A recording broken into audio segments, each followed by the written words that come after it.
This is Leisha Holmes, and I'm your host on the Recruiters Recruitment podcast. And I'm rather excited to introduce to our global community today somebody that I felt like I already knew, and that there is why I've invited him on. This is Ryan McCabe, and he is the CEO and founder of Odro. Welcome to you today, Ryan. How are you? Very well, Leisha. Thanks for having me on. I'm looking forward to it. I'm looking forward to it very much too. So I really wanted to invite you on because for me, when I was looking at your profile, and obviously I do feel like I know you, and that's partly why what we're going to come on to, you talk about creating incredible connections and humanising the recruitment process. So why do you think so many people are getting it wrong? And I think part B will be an explanation as to what Odro actually is. So creating incredible connections, why do so many recruiters get it wrong, do you think? I think I wouldn't say so many people get it wrong. It's just that they maybe miss an opportunity to make it so good. And it's not it's not that it's done terribly as it stands. Well, sometimes it is. We all know that. But on the main, it's not a massive thing where we're saying, everyone's doing a terrible job and you just stop what you're doing. It's looking at things like, people are saying there's a candidate shortage and candidates ghosting you is a big thing. Fundamentally for me comes down to a candidate won't ghost you if they feel connected to you over someone else. They've either ghosted you because they're more connected to the people they're working with, or the other offer they had, or the other recruiter they were working with, and they just had a better connection with that other person, didn't have a strong enough one with you, and just didn't want to continue the conversation. So I feel like that as an example is why the technology exists, is to try and enable those connections and create incredible connections at so many stages of the process. I think that's a really, really good starting point, actually, because I cannot imagine anybody listening that's in recruitment, whether you're a starting, newbie recruiter, or you're running a recruitment business and you've been in it for 20 odd years, we've all been ghosted. So I think that's a really interesting place to start. So just to give us a sort of elevator explanation as to what Odro actually is and how it can potentially provide a solution to recruiters that want to stand out to talent. So I think a very high level view, we exist to humanise the recruitment process at scale, which I think is a very key point. Yeah. We do it through video technology. So whether that is video messaging for the initial introduction to a candidate or client, a video update, any messages and humanising that recruiter. We then have video interviewing. So that's for early or middle or even later stages of a recruitment process, interview process. Or we've got video job ads, which is just getting your brand out there on LinkedIn, content, that sort of stuff. So that every bit of technology that we have built serves to humanise that process. Yeah, it does. And I've got plenty of clients and plenty of listeners who I know are very loyal listeners that use your technology. And I know that, it's, from an advocate point of view, I know that you've definitely solved a lot of headaches for a lot of recruiters and created amazing introductions. And like you say, humanising that process. So again, not to be controversial, but I think there'll be lots of people listening who are listening rather than watching our YouTube channel, because naturally they might not feel confident to do video. And I had a situation where I know somebody whose son was applying to a graduate scheme, really wanted the job, had all the skills, no question about it. But the very first stage was a video. He had to record a 3-minute video, and he literally could not do it. He just couldn't do it. He couldn't physically do it. He wasn't capable. They tried everything to get him to be creative. So mindful of a lot of people listening are maybe how they would call themselves introverted. They could be neurodiverse and maybe just aren't confident to do that. Mm-hmm. Where do you think this particular area sits then with people like that aren't as confident as maybe someone like me that will just do anything like that? Yeah, and you've got to it has to cater to a lot of different, it has to cater to as many different types of people as possible. I think the main thing is to understand what you're trying to achieve from your recruitment campaign. If you are looking to, if attracting neurodiverse candidates has got to be at the forefront of your agenda, and video may put them off, but you're not getting a lot of candidates anyway, video is not solving a problem for you. Like, it has to solve a problem. So, for example, if video was at the front of that process, it's probably because they have a huge volume of applicants. It's very difficult to screen all those applicants in person, or even, actually taking the time to screen them all. So that's the problem that's solved. It doesn't solve the neurodiverse problem in that case. It doesn't solve the introvert problem. But if that's something we're looking to attract, then you maybe have the video at a later stage in the process and maybe not just at the top of the funnel. Yeah. And also, I would bet that the first stage of the process being a video interview, it's quite rare that even the client would put themselves on video to explain why this is important. And that's, if you're asking for it, you should be able to do it in return. So in that instance, I would say that you can make that experience better by a video explainer from the recruiter saying, look, the first stage is a video interview.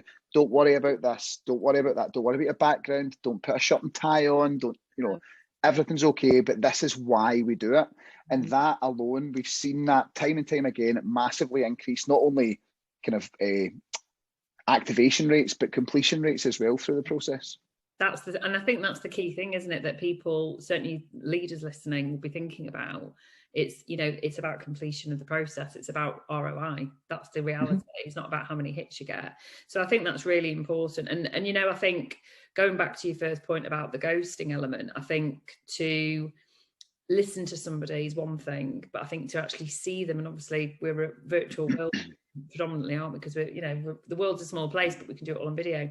So in your experience where people have potentially been ghosted, I mean, what would your advice be about creating videos, 30-second introduction, using it as a new business development tool? Because I've had them before, and you do click on them. What do you think makes it compelling? Why do you think people will stay and watch a video rather than listening to a voice note or reading an email?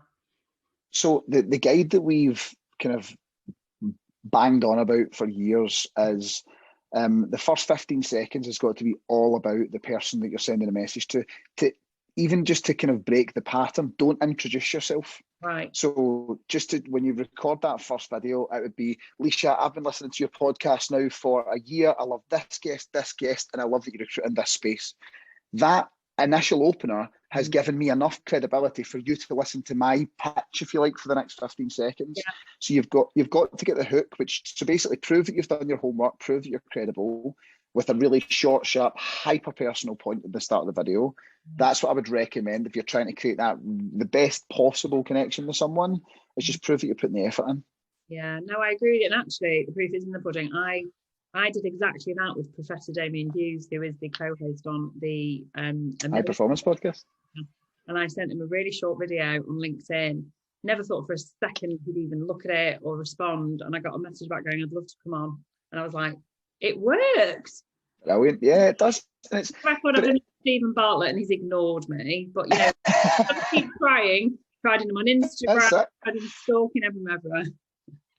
It's all about the follow-up as well. But this is the thing, I think you've got to, just what you've said there, right? If you receive one, I'm going to say it's more like good manners, but it's just respect. Someone's put the work in, someone sent a message, you immediately give them respect. You're like, oh, I really respect that, thanks very much. Yeah. And it may not always be a positive response. Like sending a video can't change the outcome, but we can get the response, whether it's a good response or a bad one, we can get the response, and that's the thing that we want to enable. I see that, and I think and I'm really glad we've opened up the conversation from that point of view. So, the topic that everyone talks about, certainly from a leadership perspective, is sort of the EVP and how we as recruitment companies ourselves hiring our talent, but then for the end user client as well. It's never been more important. Most markets are talent short, particularly around STEM, but it's the same in my market. I can't think of one in particular industry where there's not enough talent coming through, because obviously Brexit changed that for blue collar sector. There's no question that your employer value proposition is absolutely going to be enhanced through video. But why do you think that video particularly enhances that brand message for companies? So for leaders listening, rather than maybe personal brand, how does video do that? So I actually did a talk on this recently, and I think everyone's heard the stat, 80% of people don't leave a job, they leave a manager. But no one ever flips that stat on their head and said, how many people don't join a job? They join a leader, they join the person that they go, I want to learn for that person, I want to work for them. And using a video as an example, almost every hiring process I've seen has to wait a week before you actually get an insight into who you'll be working for or with. And that can stop you getting as many applications as you could, or as many open candidates in the top of the funnel. So in terms of what it does for a leader, I think if you're saying, look, you are a huge reason why someone's going to join your business. Put yourself at the front of the process, at the top of the funnel, and then give yourself the best chance at getting the right people. So, and give yourself the best chance at screening out the wrong people, because if chemistry's not there from on the video day one, they'll never apply in the first place. Yeah. And then, so, I mean, you said at the start, because you corrected me, you said, you know, you're humanising the recruitment process for those who are scaling. So how easy is that for businesses who have scaled so significantly that how on earth could they possibly keep up with that? If they're a leader listening and they've got, you know, global offices, how could they do that? Well, it's not necessarily the leader that's it's not the chief exec of the 50 office business. It's the person that the new recruit's going to be working for. And they only need to record one video for one vacancy. Right. It's not they have to do a video for every candidate. They just do a video and they say, look, this is me, I'm Ryan. This is my background. This is why I'm looking for this particular person. And I'm looking forward to seeing you. I'm the third stage of the process. You'll meet Leisha, then you'll meet John, and then you'll meet me. Looking forward to it. That immediately humanises. I mean, it connects you to the brand as well. Like, look at Indeed, for example. Everything's one click apply. Even LinkedIn, it's one click apply. The candidates is very, very rarely is the candidate truly connected to your business. They're connected to the salary banding and the job spec. Absolutely. And they don't join that. No. So we can allow them to be more connected to your brand than anyone else's if we just treat that with a little bit more care. No, I agree with you totally. I mean, you know, if I think about anything that's been meaningful or powerful to me, and that's both in a professional context and a personal context, I've definitely engaged through video. If I think about the people that influence me away from recruitment, you know, business people and, you know, thought leaders and just inspiring human beings, it's through videos that I've watched on TikTok, on Instagram, on Facebook. It's not necessarily been copy, which is, you know, written word. I've come into this interview with you. I think like a lot of the listeners will be sat here now, not necessarily 100% convinced by what we were going to talk about, but actually I'm feeling like I know you're right, and that's why it's so powerful, that what you do is incredible, quite literally the way that you use. Yeah, but it's new. This is the thing, and we're here for that. Like, this is going to be a long journey for us, right? We're not expecting everyone to go, right, let's go and get in front of a camera every day. We know that it takes people a long time. As you said, you didn't, you've not really bought into someone. I'm paraphrasing here, Leisha, but you're not buying into someone through copy. It's through video. Other people might buy in through copy, and then using video every time may not be the right thing for them. It's just we developed this. We developed the Incredible Connections framework, which is the hiring process from business development call to offer and referrals and everything post offer. And we've identified 17 different touch points in that process where it's a good idea. You can improve a metric using video. No one in the world does all 17 because that's overkill. But every process is different. Everyone will use a different a different combination of those 17. Does. I'm saying that as a joke for her because she edits this and she definitely does all the 17 touch points because she's a control. I'm saying that because I know she'll be absolutely howling when she hears this. It's true. You want to come through the process? She does. Everyone's different. That's the thing. Like you just, and I think that's where it's our job to tell you all the ways in which video can be used, but we don't advocate using all of them all the time. There's a time and a place. You have to be solving a problem or improving a metric. Yeah, no, I understand that. And actually, I want to bring up a point which we've not discussed off camera because you've got some little Gen A. Your guys are Gen A. Is that what that is now? Gen A. I did a load of reading up on it the other day. Gen A, and then I've got Gen Z. All they do is video. That's all they do. I mean, yours are a bit young yet to be on anything like TikTok or Snapchat, although you never know, the 6-year-old might be. But that's what 6-year-old watching Roblox. Well, there you go. It's only a matter of time before she's saying, or he's saying, can I get a phone? But on a serious note, if we're all thinking, and we're all sat here now, whether you are an actual recruiter or you are a leader of recruiters, you have to think about your future talent pool of recruiters that are coming through. They are connected through video. That's what they do. That is the reality. They've got, I would say, a different attention span to older generation. I mean, God knows what I am, but I'm old. Generation. I don't even know. I don't even know what I am. I mean, that is a dangerous thing for any man to comment on. I'm just making it. Let's not. But the point is, that is, generally speaking, that is how they communicate. They communicate through Snapchat. They communicate through visual. as opposed to old-fashioned phone. They don't do phone calls, they don't send messages. Like, what are you doing WhatsApping me? It's all through imagery and videos. So I think that's where in terms of future-proofing, you can't ignore what this future generation is already doing and what the generation A, which, if you're thinking 10, 15 years, you've got to succession plan it. So I don't suppose you've got a crystal ball there. You might very well do. But what do you think we should be thinking about in the future? And what maybe as a business, what are Odro thinking about in terms of new technologies, new apps that we should all be future-proofing ourselves with to attract our future talent pool? So I think one of the mistakes that people are, that it's a very easy trap to fall into, is that because we're all so busy right now, the world's gone mad, we're all super, super busy. There's a few things that I would cover off on that. The first one is that we over automate, and that I believe that you can over automate. I think I don't know how to explain this. You can sort of, it's like a lever. So the more you put on, the more you automate, the lower the candidate experience goes. I think there's a direct link to automation and candidate experience after a point.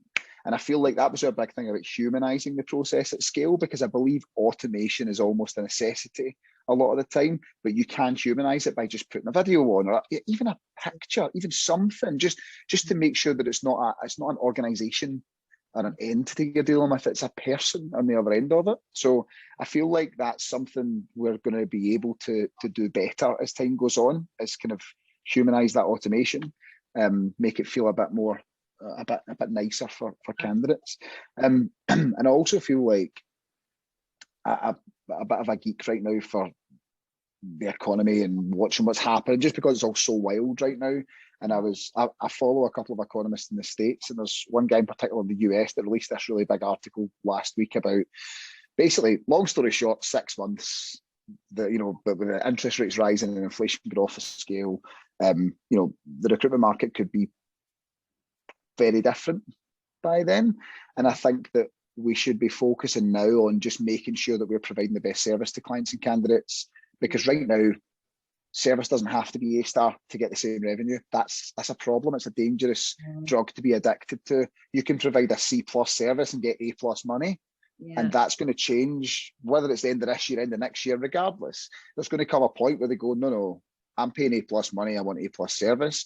And the people who gave the A+ service when they didn't have to are the ones they're going to stick by, whether that's a client or a candidate. So I just feel like we should be focusing a lot more on quality right now, rather than running through just because of what could be around the corner. I wasn't expecting that answer from you, and I love that answer. And I think, as we record this in May 2022, as you know, we do record in advance, but if you're listening to this and we are now in a recession, which I think everybody is predicting pretty much, it's inevitable, and we do go in cycles. How long it will last for, I don't know. As soon as you said interest rates go up and inflation goes up, everyone panics. But the fact is, we kind of see the indicators that it's going to happen, so you need to start planning and preparing now. And transactional recruiters beware, that's all I can say. Absolutely. And this is the thing, it's relationships. The relationship, at the end of the day, the hiring freeze, if there's a hiring freeze on, it will disappear at some point. The hiring freeze, the good times will return, and it's the relationship. It's the connection that you made with that recruiter or that candidate that's going to keep them running. Don't panic. Don't start panicking now, guys. This is your opportunity to really think about those meaningful relationships, and that's candidates and clients. And and you'll dig deep when you need to. Well, that was really that blew my head, that answer, because I wasn't expecting that from you. Thank you so much, and I'd just like to congratulate your children on behaving exceptionally well. You've obviously bribed them with chocolate buttons and crisps and things. They're tied up in the cupboard. They're sat on TikTok right now, just recording a video, so that's okay. And it's been really lovely to finally meet you, because of the power of video. I felt like I already knew you. And I think that's probably how it feels to a lot of people when they watch anything I do too, because that's the reality of personal brand on video, isn't it? That's what I felt when I saw you. I just feel like I know you because I've just seen how you operate. It's a massive. It is. It's a massive one. If you want to basically fill people's timeline, get on video. That's the reality. That's right. Joyful as I knew it would be. Thank you so much for joining us on the Recruitment Podcast. Thanks, Leisha.